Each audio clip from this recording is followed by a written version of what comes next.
From Washington, this is VOA News.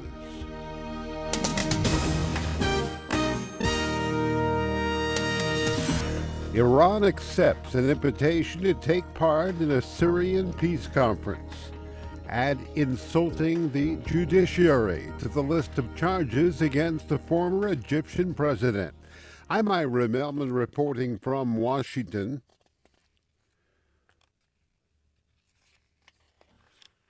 United Nations Secretary General Ban Ki-moon says he has formally invited Iran to join this week's Syrian peace talks in Geneva. Mr. Ban told reporters Sunday that Iranian Foreign Minister Mohammad Zarif understands the basis of the talks is setting up a transitional government in Syria. That goal was set out in a 2012 Geneva conference on Syria. The UN chief says Zarif has pledged that Iran will play a positive and constructive role in the new talks.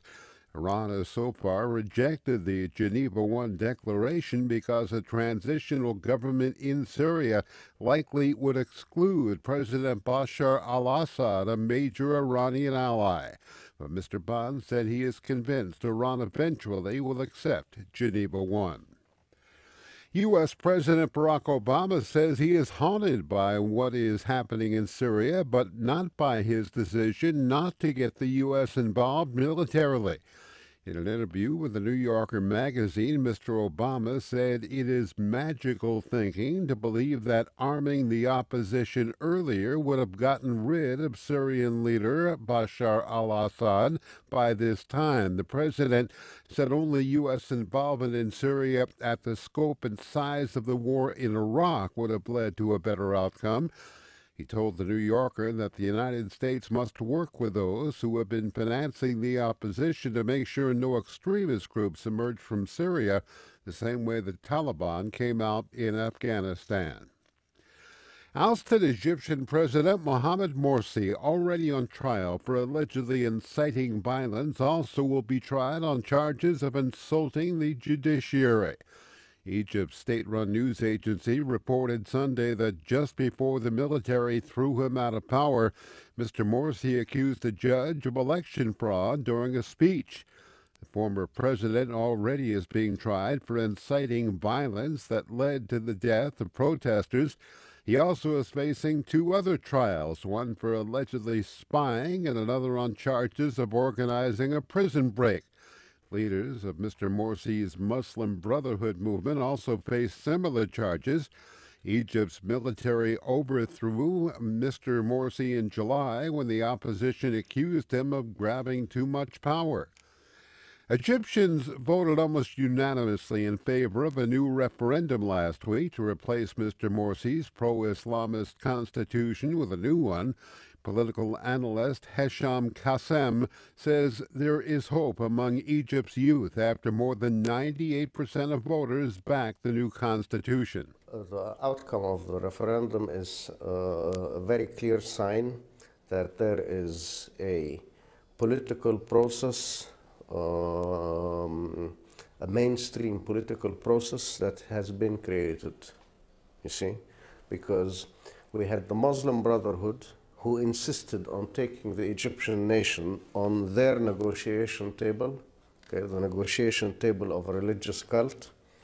We had the youth who insisted that there is a revolution going on and that this is not the way forward through a referendum. And both were ignored by the masses. And the high turnout appeared to create this new mainstream. And it's making it clear, if you want to play politics, you will have to play within the parameters set by the outcome of this result. Elections for a new president and parliament in Egypt are expected later this year.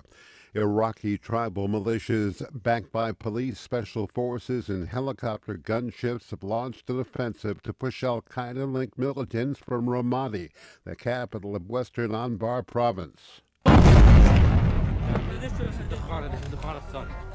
Iraqi officials said ground forces retook a police station Sunday as they moved into key neighborhood of the largely Sunni Arab city. They said the fighting was continuing late Sunday but gave no further details. A group called the Islamic State in Iraq and the Levant, an al-Qaeda offshoot, also fighting in Syria, and its local allies overran parts of Ramadi and the nearby city of Fallujah earlier this month.